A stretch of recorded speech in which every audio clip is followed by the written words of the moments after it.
Well, hi there. This is a little video I put together for the folks up in Fort Chipewyan, and maybe you'll find it useful. Now, I'm going to start this by actually reading parts of an article that I found in a magazine called Alberta Views. It's a local publication, I believe. And this is the January-February 2009 issue. And the article was written by Linda Goyette. She was at one time a columnist for the Edmonton Journal. And the title is Our Defining Year, Will We Rise to New Challenges? Now, I'm not going to read the whole thing, but in this article, she poses a couple of very interesting questions. And I'd like to go through those with you. The first question she poses is, will we stand beside Albertans who need our support, or will we abandon them? Then she writes, for more than a decade, Fort Chipewyan residents have been asking provincial and federal health authorities for a definitive investigation of their high cancer rates. They live downstream from the largest industrial project on the planet, the Athabasca oil sands, and they suspect the river's contaminants are poisoning them. Dr. John O'Connor and other medical professionals have been putting their careers on the line since 2006 to call for an independent and thorough study. It has not happened yet. Albertans are strangely silent about the stalling. Now, this is the only place where Linda and I disagree, and I don't find that silence strange at all. This is the province where 60% of the people don't vote. So silence is not strange. Anyway, Albertans are strangely silent about the stalling, the half measures, the premature conclusions of both levels of government. Elected politicians presumably want to avoid a health scandal linked to Canada's most profitable industry. Their delaying tactics have been inexcusable. If you haven't followed the story closely, go to www.cbc.ca and read in-depth Fort Chipewyan. So here's our choice. We can continue to offer our passive silence as gift to two complacent governments, or we can stand beside the people of Fort Chipewyan and any other Albertans who need allies in rugged times and demand a fair resolution to their concerns. That's the first question. What's your answer?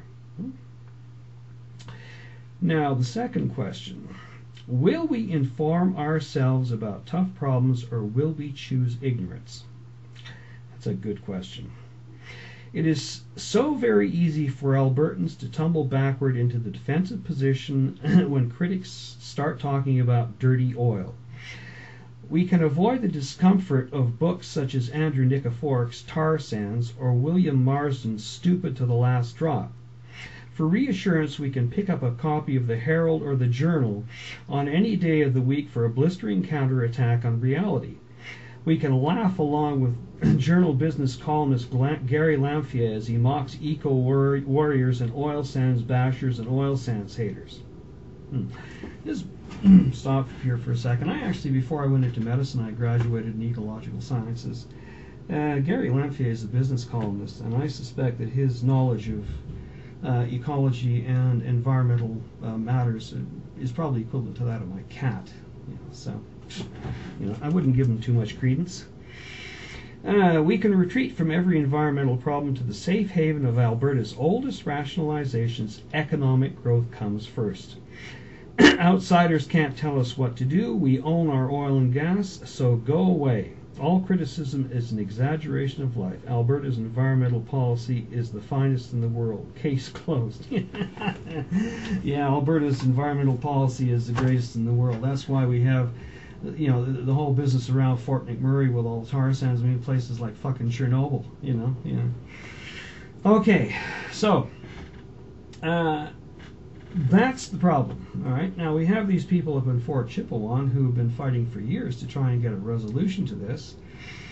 Companies have admitted that stuff is leaking into the Athabasca River. I suspect we have no idea how much, really. We don't really have freedom of information in this province. I think if you tried to get that kind of information, you'd just be blocked. They wouldn't let you have it. So anyway, what I'm going to suggest to the people of Fort Chipewyan is don't count on government, because they're not going to help you. You're going to have to help yourselves, right? And I think what you need to do is help yourselves in the court of public opinion. And maybe the best way to do that is to do exactly what I'm doing now. You know, I'm sure that somebody in your town has one of these, okay? And if you're looking at this, you've got a computer. Get yourself a YouTube channel and take that video camera around and record the stories of people in your community who have been suffering from cancer, these very strange cancers. And tell your stories about your meetings with health officials from the federal and provincial governments, meetings with the environmental officials from the federal and provincial governments, meetings with the oil company executives, if they ever came there, I don't know. Tell all those stories and make a video or a series of videos and put them up on the YouTube channel and tell your story, okay? Don't expect the government to tell your story. They don't care about you. You have to tell your story. You're the ones who have to do it. And I think that story will be very, very compelling. Okay? Anyway, I guess that's about all I have to say. I sure wish you folks the best of luck with this. And for what it's worth, you've got my support. Thanks very much.